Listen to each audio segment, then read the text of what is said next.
Você conseguiria descobrir de onde uma pessoa é só pelo jeito dela falar, só pelo seu sotaque? Se ele é carioca, mineiro, paulista. E aí? Você tem essa noção? Você sabe identificar só pelo jeito de falar?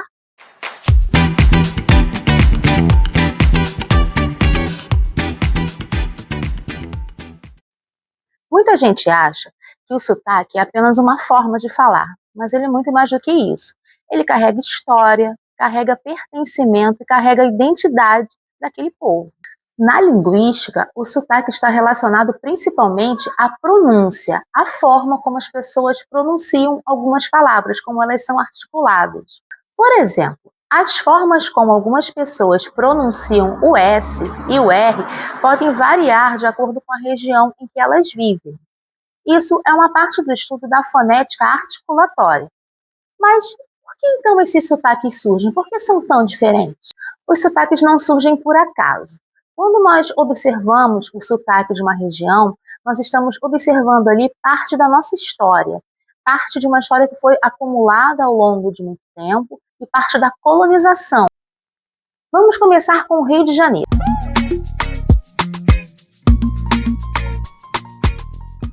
Uma das principais características é o som chiado da fala do carioca. Isso acontece quando o S está no final da sílaba. E aí, ao invés de um som parecido com o S, ele se aproxima muito mais do X. Por isso, as pessoas falam mesmo, biscoito, parece que tem um X ao invés do S. Mas por que isso aconteceu? Uma das explicações está na forte influência do português europeu, o português falado especialmente em Lisboa. Isso favoreceu o contato com os portugueses, especialmente os lisboetas, aqueles da capital, Lisboa. Agora vamos para São Paulo, mais especialmente para o interior.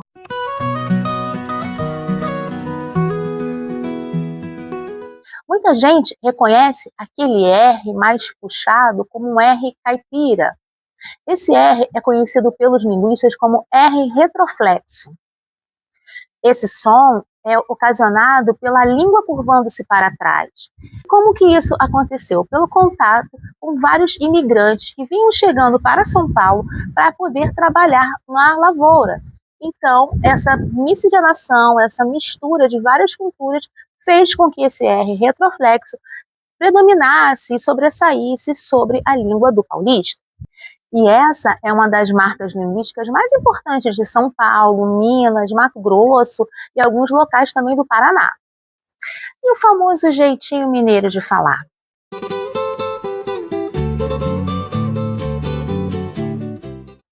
Muita gente destaca uma cadência mais suave e uma articulação menos explosiva na fala do mineiro.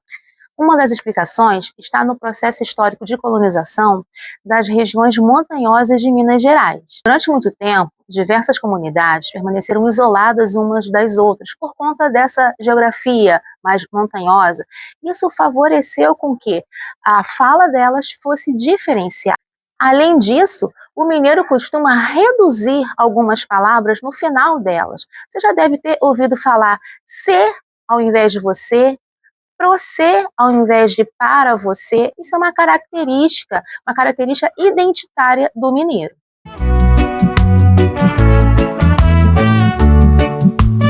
Já na Bahia, muitas pessoas percebem um ritmo mais melodioso e cadenciado na fala. Isso acontece por conta da história social e cultural da região.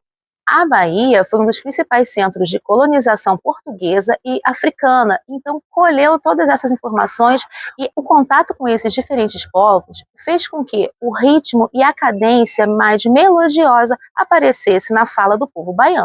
Percebe então como um sotaque não nasce do nada? Ele é resultado do encontro de várias culturas. Essas culturas vão se somando e vão ocasionando características nos sons, na melodia, na forma de expressar de cada região do Brasil.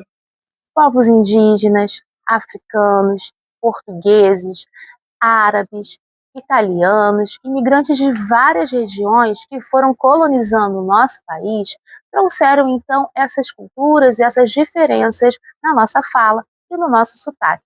Sotaque não é aleatório, sotaque é resultado de contato histórico. Muitas pessoas acham que não tem sotaque, Isso não é verdade. Todos têm sotaque, só que os sotaques são diferentes.